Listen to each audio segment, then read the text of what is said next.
much of an introduction, of course. I'm sure everybody here knows him. George and I actually did our first live event together about a year ago in Phoenix, Arizona. It was my birthday party. Yeah, I was going in for a meeting with Kiyosaki at the podcast studio, and he's like, let's do a meetup here. And, hey, sounds good. We'll have 15 people show up at a bar. We'll buy a round of drinks. Yeah, right. We had like 400 people sign up overnight. We're like, whoa, George's like, take it down, take the site down. And that was cool. He has a good event I spoke at, and now I'm doing my event. He's speaking at that. So anyway, I'll leave it to George, man. Thank you. Yeah, we'll get into it. Hey, Mark, do I have a clicker? Mark, do I have a clicker? No. Can we get a clicker over here? Oh yeah, it might be there. How many of you guys watch my videos? All right, very good. Well, I can tell you right now, I'm glad you're sitting down, but it is about to be stiff drink time. So, hopefully you got some whiskey with that water. But I'll go ahead and start kind of go over the title of what I want to dive into. It's really inflation or deflation. I think a lot of us are thinking about that right now with our own portfolios. We know that the economy is wildly deleveraged, over-leveraged. So we have to have a deleveraging. The question is that going to be an inflationary deleveraging or a deflationary deleveraging? All right, thank you, sir. And so I think understanding that question first requires you to understand how dollars are actually created. And notice I said dollars. I didn't say money. There's a big difference right there. And then we're going to transition the talk into something that I think is even more important, and that's the question of freedom or tyranny. Because I think we are at a tipping point right now, and I feel an extreme sense of urgency to really do everything I possibly can to make sure that we are going to win this war against authoritarianism. So, thank you. So these are the two most important questions that I think we need to think through today. So let's dive right into it. This first slide is from the Bank of England. I've used this in a lot of my whiteboard videos. And this is from a report they did in 2014. And this gives you kind of a diagram as to how pounds or dollars, fiat currency, is actually created. Because most people think that you just go down and kind of deposit your money with a bank and they lend it out. There's this fractional reserve thing. But it doesn't really work that way. When a bank creates a loan, let's say they give you a mortgage for $500,000 to buy a house, those $500,000 are brand new. They didn't exist before. That M2 money supply increased by the amount of the loan. Now let's just hypothetically say that you were to pay off the loan the next day, M2 money supply would decrease by that same $500,000. And this is kind of a visual representation. So here we go, right here. So it starts off the buyer's bank and the seller's bank, and this is an example of someone taking out a mortgage. So on the left-hand side, we've got the assets, that's the reserves, green currency. On the right, we've got deposits, those are the liabilities. So then we move over to the loan being executed. Now that's an additional asset on the buyer's bank's balance sheet, but then they credit the buyer's account with additional dollars, which is a dollar-denominated liability for that commercial bank. So now what they've done is they've increased the money supply. And then that buyer wires the funds to the seller's bank. So then that new dollar-denominated liability goes to the other bank. And then the first bank, the buyer's bank, sends them the bank reserves, the assets to back up that additional liability. So this is how the process works. The main takeaway is that when banks lend, they create dollars. I just interviewed Richard Werner the other day, and he thinks that the system, the way it was working prior to 2020, I'll get to that in a moment, that the commercial banks actually created about 97% of the dollars in existence. So I always like to say that everyone thinks that Jerome Powell is in charge of the dollar. He's not. It's Jamie Dimon. He is in control of the dollar. So let's go over to another diagram. Whoops, excuse me. Oh, here we go. Yeah, I'm trying to get my bearings. All right, this is just kind of at a 30,000 foot level. that last diagram that I went over. So that was just two commercial banks. Now we're dealing with the Fed, their balance sheet, the balance sheet of the commercial banks, and then the balance sheet of consumers. So we start off prior to the loan, the central bank on the asset side, they've got basically treasuries, mortgage-backed securities. On the liabilities, reserves, currency. And you can see after the transaction on the right, it doesn't change. The central bank's balance sheet is identical. But like we saw in the past diagram, the commercial bank's balance sheets have increased. Therefore, the amount of dollars in the real economy have increased as well. Those are the dollars that are important because that's what's chasing goods and services. And then, of course, the consumer's balance sheets increase in aggregate total because they have more dollars on the asset side, but they have more liabilities as far as that loan. So this is the way the system was prior to 2020. So when you're thinking about inflation, is it transitory? Is it permanent? Will we see disinflation? Will we see deflation? You have to understand that if the system stays the way it was or goes back to the way it was, it's all about the commercial banks. How many dollars are they creating? How many new loans are they creating? So we go to this next slide, and this is a chart of the loans in existence with commercial banks. So you can see at the beginning of 2020, it goes straight up. Why? Because of PPP. So the banks were really lending. They weren't keeping that debt on their balance sheet. They didn't care who those loans were going to because it's all backed by the government. So you see it goes straight up. But then when the PPP loans end, what happens to the aggregate total of bank lending? It goes down as well. So if the system was what it was prior to 2020, we would expect for the amount of dollars in the system, M2 money supply, another way of measuring that, which isn't too great, but we'll use that for this example, you would expect that to go down. And therefore, you'd expect consumer prices to most likely go down. But all of us in this room know that consumer prices have not gone down over the past year and a half. They've gone straight up. So you would assume that the money supply did the same. So let's go to this next chart. And this is M2. So let's just think about this for a moment. We've got the bank lending going down. Therefore, the amount of dollars should be decreasing. But here we see the amount of dollars going parabolic. And I'll take it one step further. This is M2 money supply. Let's break it down by the actual deposits, the checking accounts of households in the United States in aggregate total. Wow. That's right. I just did a video yesterday, and basically the title was these economists, these professional economists, the talking heads on CNBC, they came out and said there's no way anyone could have predicted during the cerveza sickness that we would have had consumer price inflation. I say, really? What are you talking about? And if you can't see the exact numbers, at the end of 2019, there was about $1.2 trillion in the checking accounts of households in the United States in aggregate total. If you can't see the number now, it's 3.6 trillion in just a year and a half. So is it any surprise we've seen consumer price inflation, especially when they force all small businesses to shut down, they lock you in a cage, they won't let you go out on the beach, we produce fewer goods and services. So you have the amount of dollars going through the roof, and you have the amount of stuff being created plummeting. That gives you the consumer price inflation. But my point here is to illustrate that we've now moved into this hybrid system.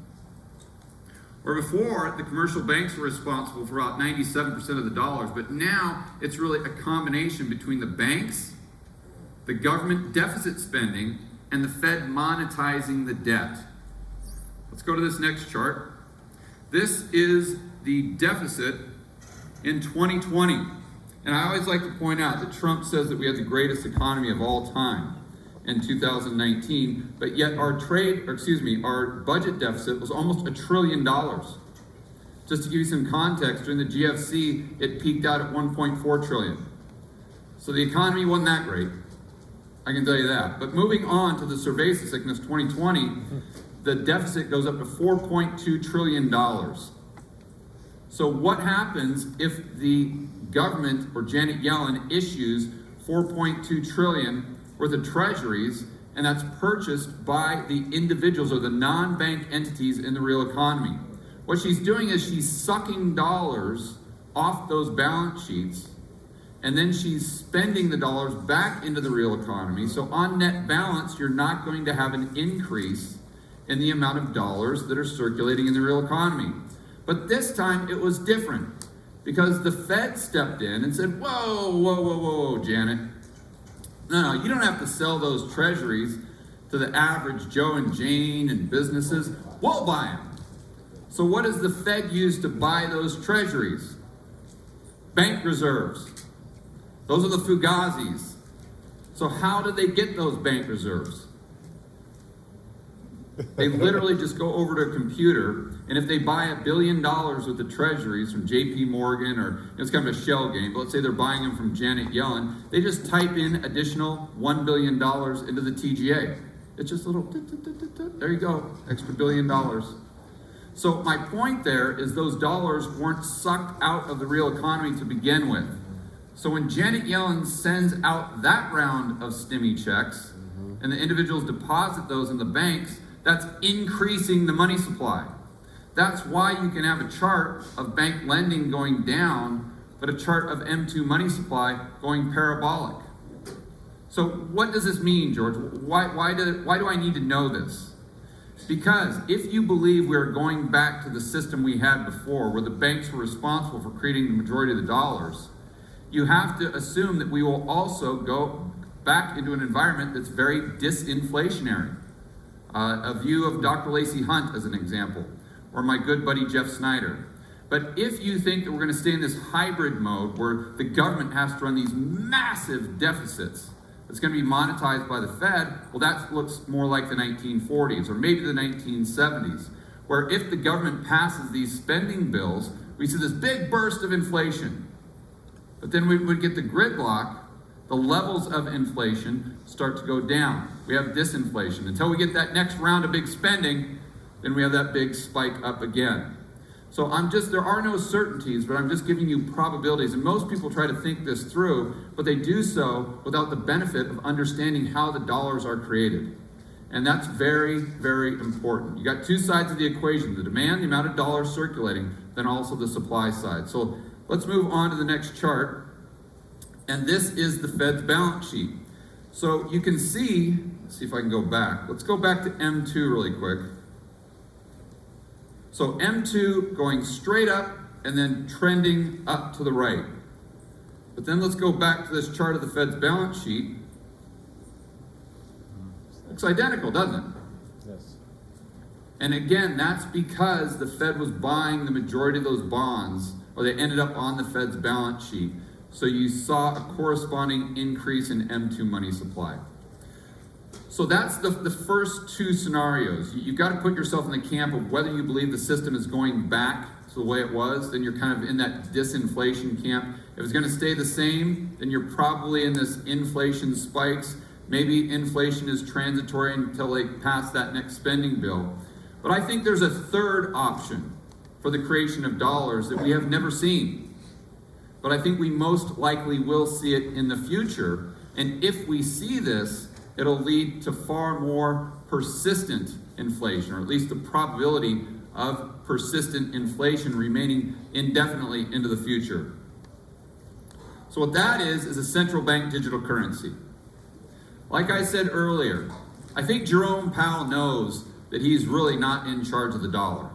It's Jamie Dimon. And now it's Jamie Dimon and the politicians that can't get anything done in Washington. They're always just fighting. So he's really at the mercy of these two parties. But we all know that the Fed has to try to create this inflation to bail out your drunk, insolvent Uncle Sam. Right? The largest debtor of all time. They can either default on the debt, the honest way, like Schiff says, or they can default through inflation. So they're going to try to create this inflation, but how do you control that when you really don't control the dollar? You get a central bank digital currency. Now, a lot of people get confused here. They say, well, George, I kind of get it, but the dollar's, I don't know, I mean, it's already digital. I mean, how often do I go down and pay with things for cash?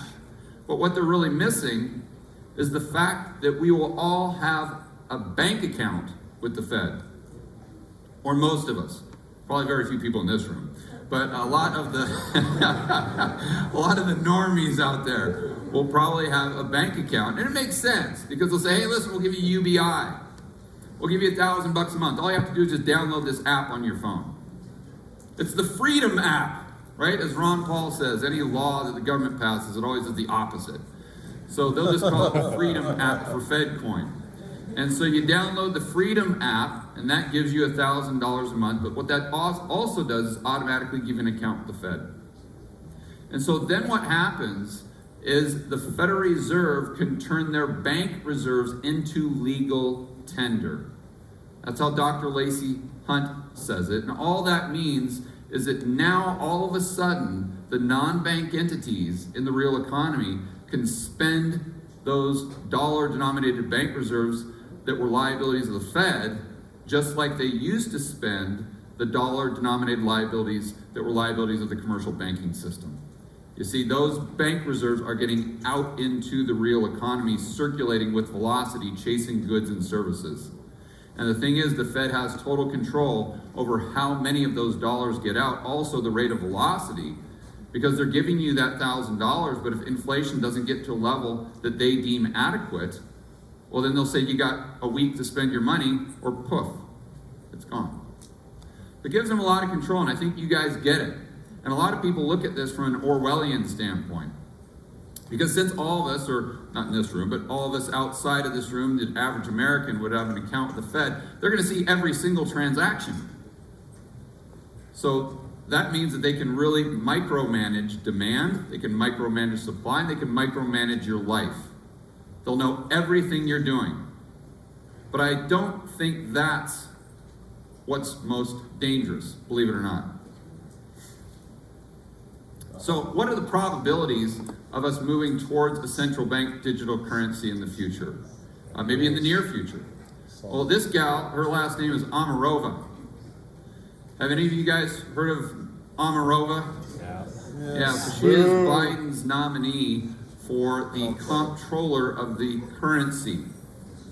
A very ironic name. Or title for her job description, or maybe her future job description. But this is something that she had to say recently. There will be no more private bank deposit accounts. And all the deposit accounts will be held directly at the Fed. This is someone that's most likely going to be in the Biden administration now. Not in 5 years, not in 10 years. And oh, by the way, she's very sympathetic to the Russian style of communism. She said that many times in the past. She does not like cryptocurrency at all. And she is so arrogant that she truly has suggested that she believes the Fed or the Treasury, or maybe they merge the balance sheet in this MMT kind of dystopian universe, that they should buy stocks or the S&P if they want the level to go up, or they should short the S&P if they think, the holy central planners, that the S&P has gone a little too far. This is the level that she thinks the economy should be micromanaged, and she will most likely be in the Biden administration. So I would argue that we started, at least in my mind, with Janet Yellen. And you think to yourself, oh my gosh, it can't get any worse than this. It can't get any worse than this. And then you get Lael Brainerd, and she's talking about yield curve control. You're like, oh my gosh, it can't get any worse than this. And then you get Omarova. So hopefully this is as bad as it gets, but unfortunately, I'm not optimistic. So I think the probability of us going into a central bank digital currency is extremely high. And that's why longer term, 5 years, 10 years, I've always been kind of in the camp that we'll most likely see higher rates of consumer price inflation. Now, to be fair to Steve and Brent, two guys I have a tremendous amount of respect for, they're far smarter than I will ever be. I'm talking about consumer prices just domestically in the United States. That can be something completely different than asset prices. And that can be something completely different than the dollar relative to other currencies. When you're thinking about inflation, deflation, disinflation, you've really got to compartmentalize those three items. All right. So for those of you who don't know, this is everyone's favorite socialist Marxist central planner, Mr. Klaus Schwab. It's the World Economic Forum. And I bring him up to kind of transition the conversation from a central bank digital currency, how dollars are created, how that gives the central planner so much control, into the discussion about tyranny or freedom. Because this gentleman right here, along with his cronies and Bigglesworth, the Douglas type, they want to take power and control. They have this ideology, and all central planners do. This is really at the core of what they believe. And I think its basis is really founded in eugenics, which may sound extreme, but if you think about it, it's really the same view of the world. And central planners believe that they should have all the power and the control. They should take away your freedom and liberty because they're smarter than you are. You see, you're just too stupid to make your own decisions. And left to your own devices, you're just going to screw up everything. So it's in your benefit that I take all that freedom and liberty away from you. And I have all the power and control. That's very much the mindset of a central planner. And it's the exact same thing with eugenics. By the way, we'll get into this in a moment. It was very popular here in the United States in the 1920s. But it's the same concept, right? That they're just a group of people that are superior, genetically superior to other people. But we know that whether it's central planning in economics or central planning in regards to eugenics, it all leads to a very bad place. It's a very slippery slope, and I believe we are on that slippery slope today. So for those of you who don't know Mr. Klaus Schwab, I use him in a lot of my videos, and like I said earlier, I kind of seems like a James Bond villain, but he is unfortunately not a character of science fiction. And he's kind of this Dr. Evil type. And if you don't believe me, I want to show you a clip of Mr. Schwab actually talking about his Great Reset agenda. And then you tell me if he's not a real-life James Bond evil villain. Now is the historical moment, the time, not only to fight the real virus, but to shape the system for the need for the post-corona era. In short, we need a great reset. Seems like a really trustworthy guy, doesn't he? I would say I think people have very good intuition, right? If you always kind of see people that are reading off of a script, you see Trudeau or Biden or Klaus, they're sitting there and they're doing this speech, but you can just see their eyes go back and forth. Like, I just really don't trust that guy. As opposed to Mark Moss going out there and doing a live stream where he's actually talking about the Great Reset. He's making mistakes, but you can tell it's real. And you trust that person. You trust them far more than these global elite because they can't say anything without reading it off of a script.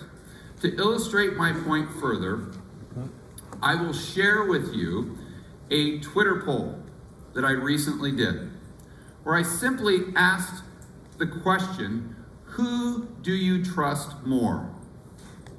Number 1, Klaus Schwab. Number 2, Anthony Fauci. Or number 3, Satan. Oh my God.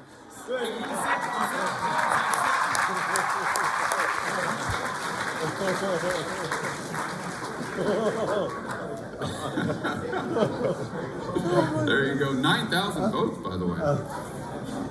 But my whole point here is there is a group of people in the world that are really pushing this socialist, this Marxist agenda. So I really try to think through all of these things to the best of my ability, just like I try to think through how the repo market works for one of my whiteboard videos. And this is really the conclusion that I've come to. And I want to share it with you guys right now. So this is what I think their vision of the typical Marxist or central planner. Now, I would agree that a lot of the politicians, they're probably just useful idiots. They probably don't know what they're doing. They're just like the journalists were back in the days of Stalin, where, do they really have malicious intent? Probably not. They're just going with the flow. But I do think that there's this Davos crowd with the IMF, the World Economic Forum, and a lot of these corporate CEOs that kind of have this viewpoint and trying to really usurp the power. So I think this is their vision, and this is how they're going to try to achieve their objectives. So going back to controlling the economy, it starts with a central bank digital currency. And then I think they layer over AI, artificial intelligence. So let me explain this briefly. You see, these people aren't stupid. And they understand that one of the biggest problems with a communist, socialized economy where they control the means of production is that you don't have the free market giving you price signals. There's no price discovery. Right? So simply said, that means that you can't figure out how to allocate scarce resources with alternative uses. Because there's no price telling you where those resources should go. So what happens is at a certain point, the economy collapses. And this is exactly what we saw in communist Russia. But let's go back for a moment to what we were talking about with all of us having an account with the Federal Reserve, with the central bank. Well, they're getting all of the transactions, every single American, every single business, every single corporation in the United States does in real time. Well, if they're getting every single one of those transactions, I think in their mind, they think AI will advance to a point where we could just layer over that AI on top of all this data we're getting from the central bank digital currency, and the artificial intelligence will show us or tell us how we should allocate those resources even better than the free market would through price discovery. Of course, this is them talking, not me. I think that's utter nonsense, but I think this is what they've convinced themselves of. And I come to these conclusions by reading a lot of what they write and trying to listen to what they say and connect the dots. So moving on, I think they'll also try to destroy small and mid-sized businesses. Now, we saw what happened in 2020 and how we had hundreds of thousands of small and mid-sized businesses in the United States go bust. I was just doing this RV tour, and we had to stop Monday night in Tucson. And I've been in Tucson many times. I was probably there last, back when it was normal, maybe about 3 or 4 years ago. And it's a very vibrant town, right around the University of Arizona. And I went downtown Tucson, and it's nothing but businesses that are just completely boarded up. And they have the plywood on the outside that says, "Thank you for 35 years in business." You see, this is what we've done. And of course, the politicians will say, "Oh, it's because of COVID." Wrong. It's because of the politicians' response to COVID. That's a big difference.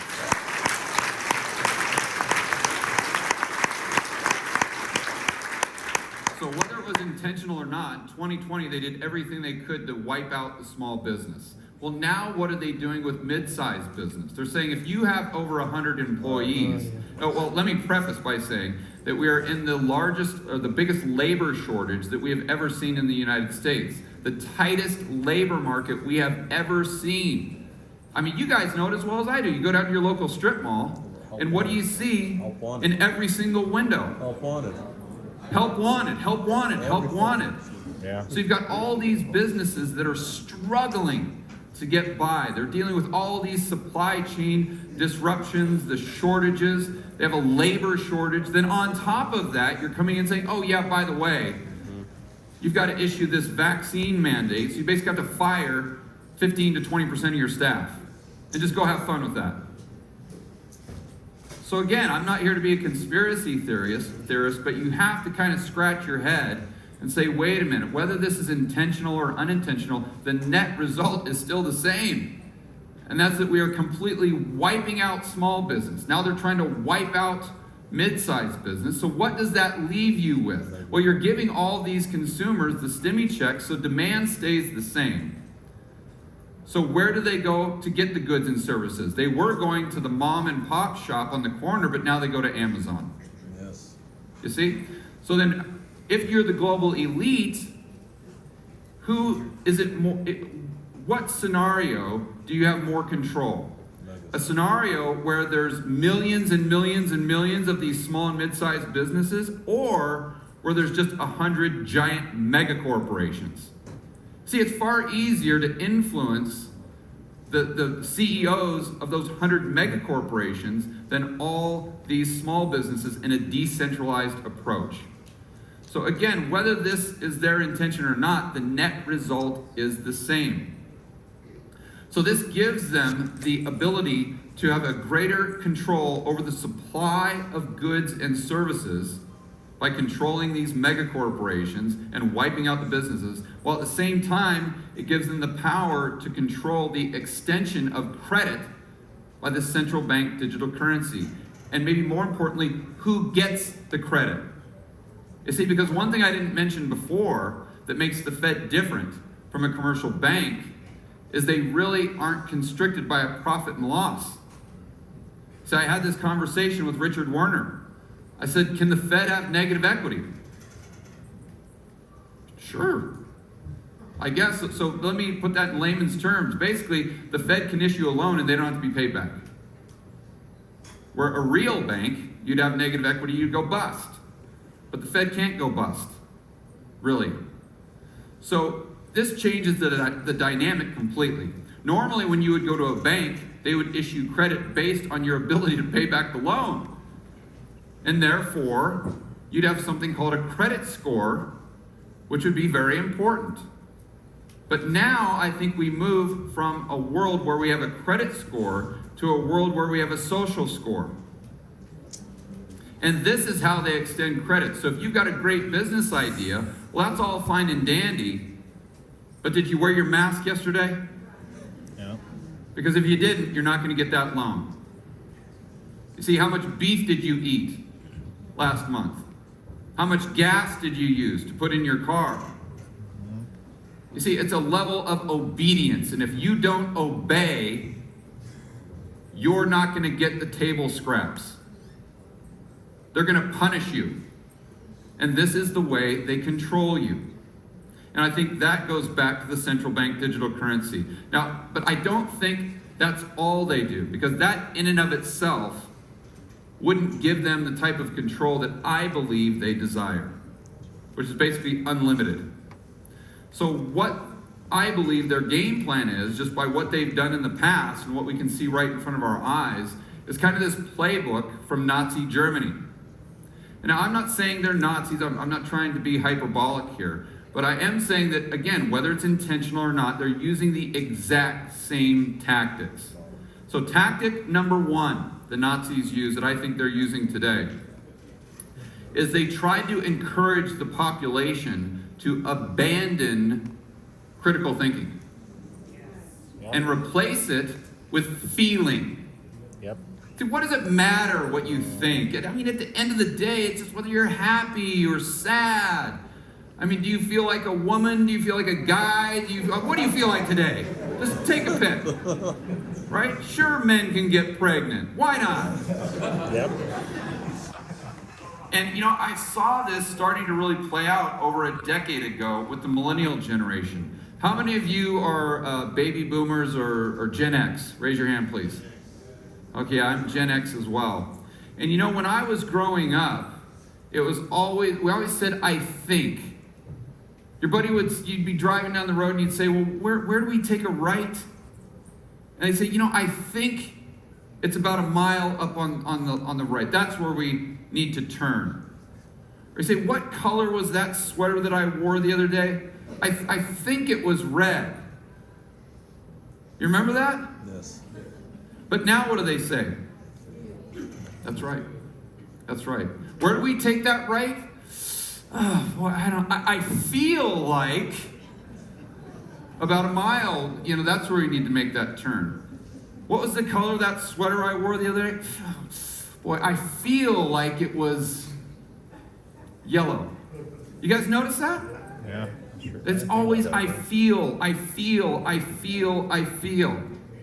Now, again, I don't know whether that's intentional, but the net result is the same. If you say something like that over and over and over and over again, pretty soon you abandon that thinking and you start to prioritize feeling. This is exactly what they did in Nazi Germany. The next thing they did is they tried to use their propaganda to really control the media, education, and entertainment. Does that sound familiar? Yep. We see it in the media today. Your kids are being taught critical race theory, this woke agenda in school. That is definitely on purpose. This is exactly what the Nazis did. In fact, they went so far as to engineer a very inexpensive radio so people could, every single household could have that radio. They put it in the schools so they could continue to deliver this Nazi propaganda to all the kids, all the teachers, all the citizens, all the time. And you see with movies, you can't even watch an NBA game now. You can't even watch a football game without getting some sort of woke propaganda jammed down your throat. So we see that happening today. Now the third thing they did is they set up a boogeyman. Right? We have to have a common enemy that they can just blame everything on.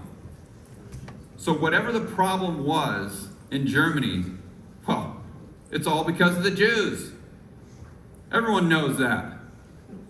But you see, the same thing is playing out today. Whether it's inflation, well, that's because of the unvaccinated. Well, we have the deficit going up. I know it's because all those stupid unvaxxed. If they just shut up and obey, we could get our economy back to normal. You see, it's this new boogeyman that they're setting up. But I think it extends further than just the vax or the unvaxxed. I think it's the people who value freedom. Yep. Those are going, that's the new boogeyman.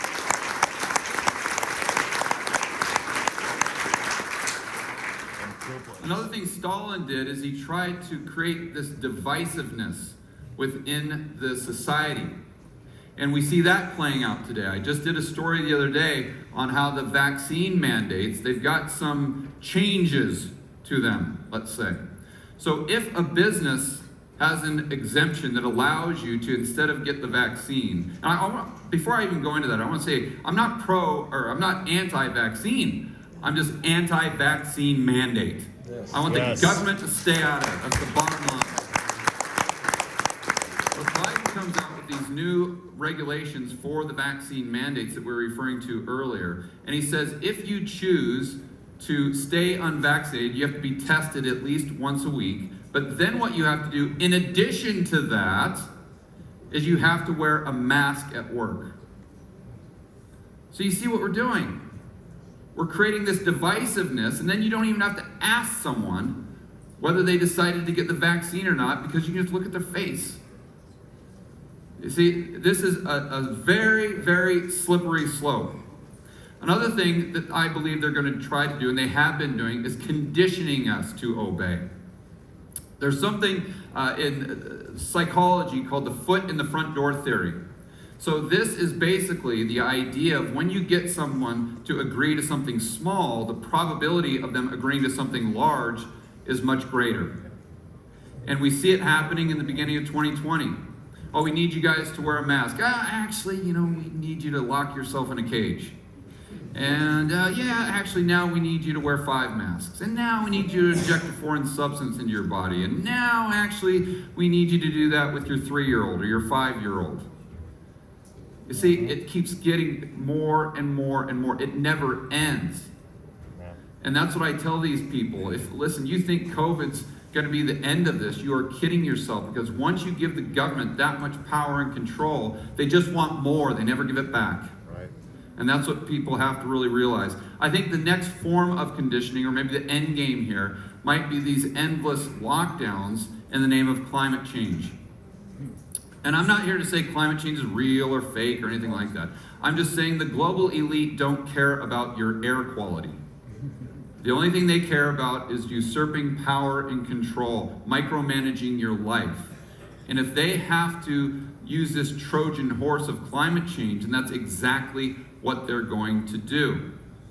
So I think that we could move into this world where we're going into lockdowns maybe once every year for a few months, once every 2 years, because this is how we reduce the carbon footprint. It makes a lot of sense because back in 2020, they got most of us to stay locked up in a cage because if you didn't, then you wanted to kill grandma, right?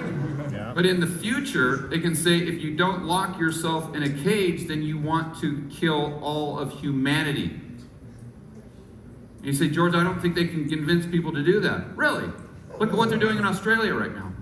Yeah. You don't think we can convince people to do that? Unfortunately, that's a flaw with our hardwiring, that we have this recency bias, and I think that's going to be used against us if we don't recognize what's going on. So, the next topic I want to discuss, risks to you, your kids, and your grandkids for this global agenda. This is a quote from some Hungarian Jews in a documentary called The Last Days, because I think a lot of us, you think through that time in the Holocaust, and you think through, man, oh man, why didn't they just leave? Like what on earth were they thinking? Yeah. Right? Let's read this quote. People wonder, how is it that we didn't do something? We didn't run away. We didn't hide.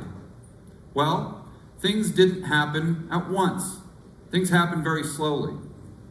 So each time a new law came out, or a new restriction, we said, well, just another thing. It'll blow over. When we had to wear the yellow star to be outside, we started to worry. See? And for me, I always tell people to set a line in the sand, that once the government crosses that line, you execute your plan B. For me, that was the vaccine mandates. And this is one of the reasons why. A pushback I'm sure most of you have received on social media is this case Jacobson versus Massachusetts, where they say, oh, listen, you stupid tinfoil hatter. What do you care about vaccine mandates? We had them all the way back to 1905. The Supreme Court has already made a decision on this. And my rebuttal to that is thank you for proving my point. But it goes right over their head. I'll explain in just a moment. So Jacobson versus Massachusetts. Setting 1902 smallpox outbreak in Massachusetts. The law, state statute compelling vaccination of residents not recently vaccinated. And by the way, they had an exception for natural immunity. Big, big difference there. But defendant Henning Jacobson on March 15, 1902 refused vaccination and ordered by Cambridge Board of Health and fined $5. So he wasn't really forced to have the vaccination. He was basically fined $5, which is today's equivalent of about 150. So U.S. Supreme Court came in 1905, said, upon the principles of self-defense, a paramount necessity, a community has the right to protect itself against an epidemic of disease which threatens the safety of its members. I mean, it sounds reasonable, right? Let's move on to 1927, Buck versus Bell. The main legal precedent cited in Buck versus Bell in 1927, Supreme Court decision upholding involuntary eugenic sterilizations.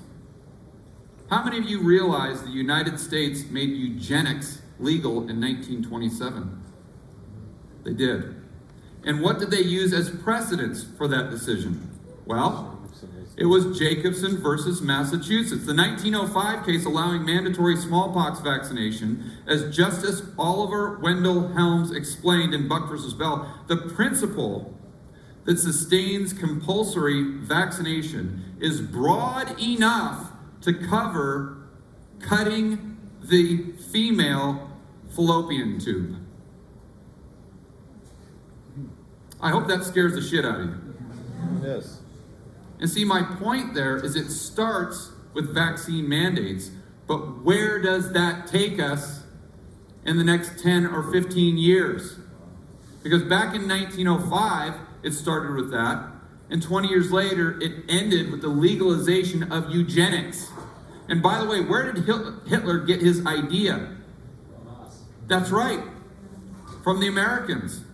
So I think there's a very sound argument to say that if we wouldn't have had the vaccine mandates in 1905, if we wouldn't have had that decision, we wouldn't have had the decision in 1927, and that might have, just might have, prevented the Holocaust. Wow. How can we fight back? I'd like to remind everyone that in the 1770s, that most people, Americans, in their diaries that were writing about the Revolutionary War didn't call it the Revolutionary War, they called it the Civil War. And they did so because so many Americans were on the side of Britain. They were loyalists, they were Tories, as they were called. So what was their value system? Why did they want to stay with the crown? It was one word: safety. Safety. They valued safety more than they valued freedom. Because Britain had a huge military, a massive naval fleet, and the Americans thought that they could protect them against anyone that was trying to invade their shores or come in and cause problems. So they valued safety.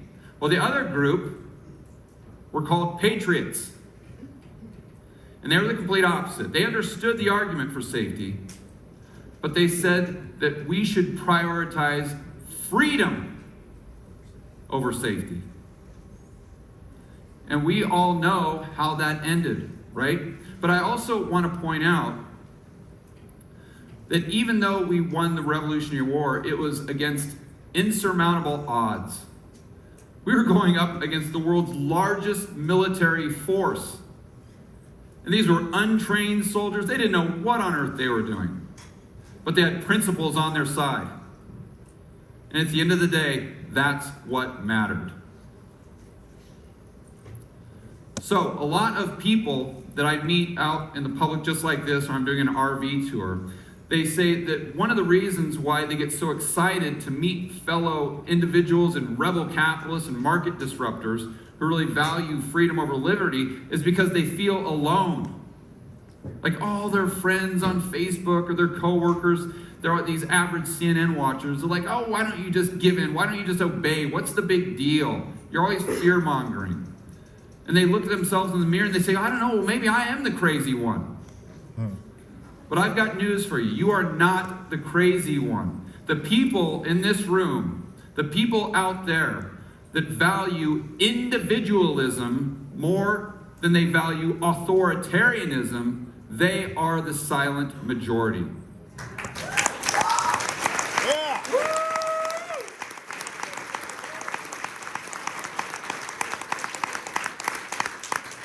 What we can do to fight back is any little thing. I've been trying to help people to create content. I think if you just talk to people about Bitcoin, I mean, the price going up, but the principles of sound money, that takes them down the path of Austrian economics, which eventually will lead them into freedom and liberty and why it's so important. We have to stick together. We have to understand that we're the majority, and we have to push back. We have to do it for ourselves, our kids, and our grandkids. Now, this is a story I want to tell quickly here, and I know I'm taking up my time, I'm sorry, but a great friend of mine by the name of Gerald Celente, maybe some of you know him. I had the opportunity to meet Gerald for the first time a few months ago, and it was a very sobering conversation. Both of us, I think, were very emotionally distraught because of everything that's happening right now and the direction that this country is headed, and this attack on personal freedom and liberty. And we were trying to think of things that we could do. How can we change the narrative? How can we make a difference? And he told me, he says, George, did you ever hear the story of how the Berlin Wall came down? I said, yeah, I mean, kind of, but I'd love to hear it from you, Gerald. But here's what happened. There were a group of East Germans that had had enough. They were sick and tired of living under tyranny. And they decided that they were going to value that freedom more than they valued safety. So they went out to the wall And they said, I don't care what you do. Shoot me. I don't care. I'm sick and tired of this. And what happened is everyone else saw them. And then thousands and thousands and thousands of people went out to the wall. And pretty soon, those guards were standing there with their gun, and it was one guard for every 5,000 individuals that were standing up for freedom. And they said, you know, I can't shoot this. I shoot this guy, my life expectancy is about 3 minutes. So they dropped their gun, down came the wall, and down came communism along with it. You see, my whole point here is you can have all the Bitcoin, the gold, the real estate, the portfolio, all of that doesn't make any difference at all at the end of the day, because if you ain't got freedom, you got nothing. Yes, sir.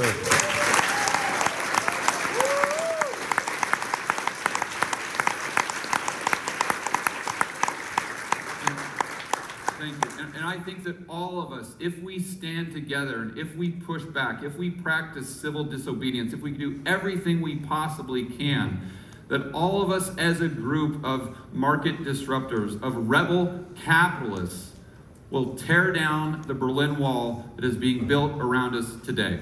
Thank you very much.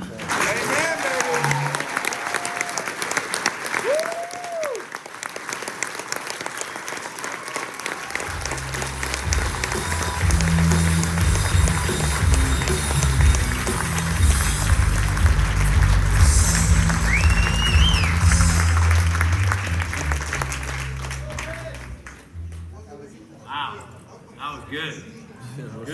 Good stuff. Now you know why George is one of my good friends. You can tell we're very aligned on the way we see things.